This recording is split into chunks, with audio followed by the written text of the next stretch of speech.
shock, outrage, and disappointment are really spreading across this campus. A portion of the 94 is still closed. I too have a huge hole in my ceiling at the moment from El Nino. The soak zone isn't going anywhere. I have to point this out. This is a true Southern California guy. I had surgery on camera to help raise awareness, and that means baseball season. And now you'll scan left and right. 11 of those charges carry a life sentence. Meth remains a prominent drug on the streets of San Diego. With the high tide, only a few feet remain. It's an exclusive party for our San Diego 6 viewers. Photographer Jeremy should get far away. In the hands of the jury to determine if they believe her. Wow, okay. One of the final steps in the process is putting on the label. After the Jane Doe in this case testified, she threw her arms around her mom outside of court. The smell of smoke here at this mobile home is still lingering in the air. Already 22,000 San Diegans are registered to join the march downtown. Reporting on Mount Laguna, Jenny Day, CW6 News. There were so many things about this case that didn't add up. Broken windows, but no glass. Gunshot wound, but no gun. A woman presumably shot while behind the wheel, but the car parked neatly on the side of the freeway. Today, in our exclusive report, those questions are answered. It was a warm mid-June morning. A black Mercury Sable was spotted pulled over on an I-15 on-ramp. Inside, the body of Elizabeth Perez. Her boyfriend, Edward Long, is now charged with her murder. Police believe she was shot and killed here in his garage after locking herself in her car to get away from him. This case is unusual. It does stand out, largely because of how it materialized. I mean, this is it's an absolute tragedy, and it truly is an absolute murder mystery from the very beginning. The first thing that didn't make sense to investigators, how Perez got to the side of the road. They now believe Long sat on his dead girlfriend's lap in the driver's seat and ditched the car about 6 hours after he shot her. It wasn't until almost 1 o'clock that afternoon that someone walked up to the car and made the gruesome discovery. One of the things that was odd about the case at the beginning was the position that she's in a reclined spot, her seat position compared to where she would be if she was driving. CW6 has learned Perez and Long got into an argument, and she locked herself in her car, pulled out her cell phone, and began recording. Police transcripts describe the video showing Long bashing a pair of pliers against her windows, trying to get in. Perez can be heard telling him her camera is rolling, and he tried to hide his face. Then the video stops. We spent a great deal of time going through his home, going through the garage, and collected several pieces of evidence that really helped kind of close this case. Detectives say the garage looked as though it had been scrubbed clean, but some small pieces of glass were found on the floor, and a stray bullet was lodged in the wall. Meanwhile, Long fled to Las Vegas, where police pulled him over. He had already secured an apartment there and filled it with furniture and belongings, seemingly ready to start a new life with another longtime girlfriend. Long is being held on $2 million bail and faces 25 years to life if convicted. It's rewarding to be given the privilege of speaking for someone who can no longer speak for themselves. There's nothing that we can do at this point to bring this woman back. The most that we can hope to do is seek justice. An intense job fit for a very specific person, calm, compassionate, and quick. 911 emergency. I was given the opportunity to see what the person on the other end of your 911 phone call encounters. I know the last time I called, it turned out to be something really big. A homicide or something. So as she's giving me all of this information, there's also other emergencies popping up here, and I have to dispatch whoever I believe is be the best fit. This test, all 175 questions, is the first line of defense to find out if you have what it takes.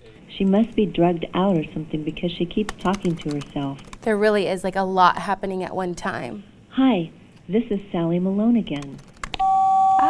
Smoke is seen coming from the window of the middle school. I'm going to send fire. 14 different exams in all, ranging from map reading and spelling to data entry and memory recall. A telephone caller reports a woman lying in the gutter bleeding. In these real-life scenarios, you're given just 15 seconds to determine whether the caller needs police, fire, medical, or utility. And the license plate number or address, you're given just once.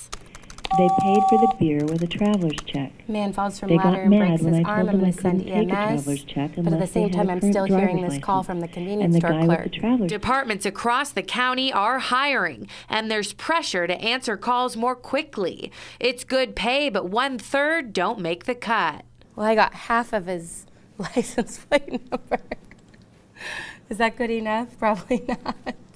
Emergency Services dispatcher Kristen Peterson did pass and finds the work rewarding. They're in need of help. Nobody calls 911 when they're having a good day, so I'm always helping somebody. Peterson understands firsthand why answering the phone can be traumatizing. We hear a lot of domestic violence related calls, so those are always tough as well, and sometimes it's the children who are calling in to report it.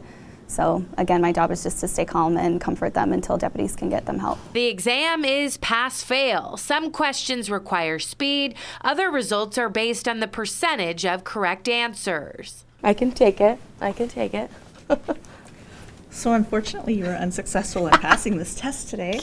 In my defense, I only failed 2 out of the 14 sections. My lack of 10-key knowledge required me to hunt and peck for numbers and really slowed me down. I passed map reading. Yes. Sentence Shocking. clarity and reading comprehension, you all passed. So much pressure. Speed and accuracy can mean life or death. Rewarding to be that voice of reason, though, and the reassurance that help is on its way. But being a dispatcher, not for everyone. Well, I guess I'll stay in TV news. Scott Morgan's heart almost stopped. I can see how people give up and don't want to live because you're just tired. At just 52, diagnosed with congestive heart failure, but the tightness in his chest dates back to his 20s. I would get sharp chest pains, and then I would get real dizzy. At 6'8", the clock was ticking. His requirements for a donor were great, needing someone with his rare B blood type and at least 6'3", 240 to match a heart his size. After all, it has 1 wife, 4 kids, and 9 grandkids to love. Tough to go back to that time he thought he'd have to say goodbye. Sometimes you feel like a burden for the family, so you get, so I wanted to make videos for all my grandkids, and luckily I didn't have to get to that point. A battery-operated device called an LVAD was implanted into his heart and extended his life just long enough to get a transplant. The only thing that they've told me, it's a male and 33 years old. Scott is Sharp Memorial's 400th heart transplant recipient. We were there for his first echo. I got a nice scar, and I got a couple little holes, and I got like a bullet wound. It looks like another belly button where the wire came out for the LVAD. So I'm good. I'm sexy as ever. Scott was told a new ticker could take 3 to 6 years, but he ended up being on the transplant list less than 1 year. Scott continues to search for the words that match his gratitude. He hopes to one day meet the donor's family. Whatever they want to do, if they want to hear the heart, if they want to, I'd like to give them a hug and tell them thank you, whatever. But, it's up to them, It's where I'm at, I'm good. I'm getting better all the time, and it's because of what happened, and their loved one, kept me going. 4 months post-op, he's back to being grandpa. Maybe I'll live another 30 years with this heart. All across the world, near and far, pain and suffering. A guy pulled a knife and tried to attack us in the back of the ambulance. I've been to, gunshot wounds. I've been shot at. Car accidents, plane crashes, terrorist attacks. To prepare for these unthinkable real-life scenarios, we must practice. The general concept is to put people in a stressful environment where it's not real. So if you make a mistake, you can learn from the mistake without someone dying. On the scene of the Stu Seagal TV and movie set in Kearney Mesa, actors, along with real medical students, police, fire, military, and first responders, trained. I'll take care of these 3. Is there anybody left? A reenactment of an improvised explosive device with multiple casualties. From the scene, patients with compound fractures and shrapnel wounds rushed to the emergency room. Pierce it, stab it, twist this.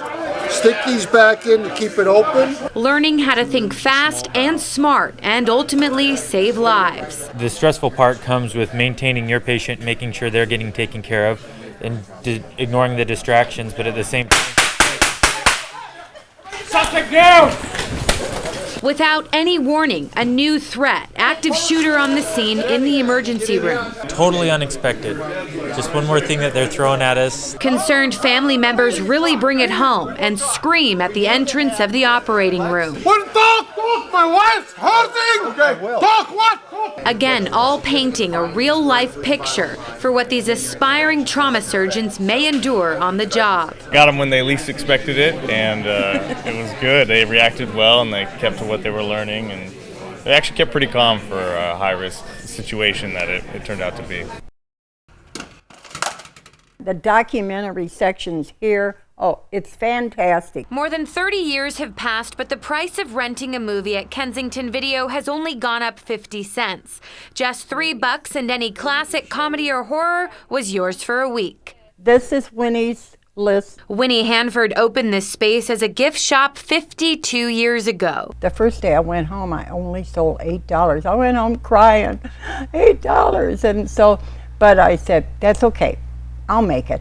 It grew into an empire, and it became Strictly Movies in 1984. They come here for the unusual. But like the fading posters on the wall, so is the business. At 88, it's time to pass the torch. Never has there ever been a day without an owner, one of our family here. Her love of movies, stronger than ever. She still watches 2 or 3 a day. I go from shoot 'em up.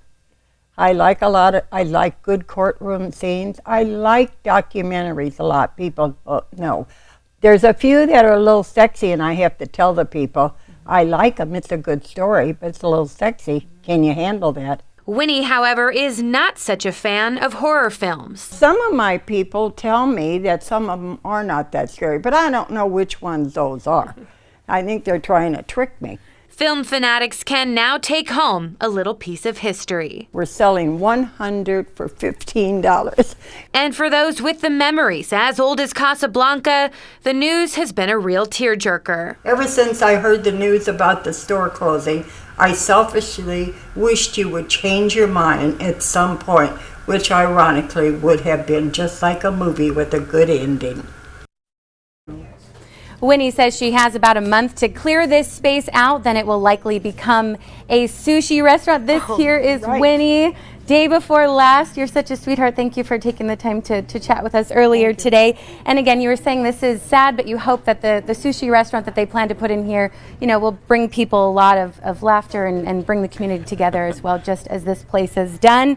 And the family, they said that they still plan to sell many of these DVDs online, and so you'll still give your Winnie's picks to the community library as well, so you can still hear some of her must-sees. So back to you guys. Does she have a favorite movie out there, Jenny, out of all of the bunch? They're asking if you have a favorite movie of all time. That's probably a tough one. It is tough, because when you look at 700 a year, how in the world could you have a favorite? I like those shoot 'em up, though. We've got that in common. Jenny, thank you so much.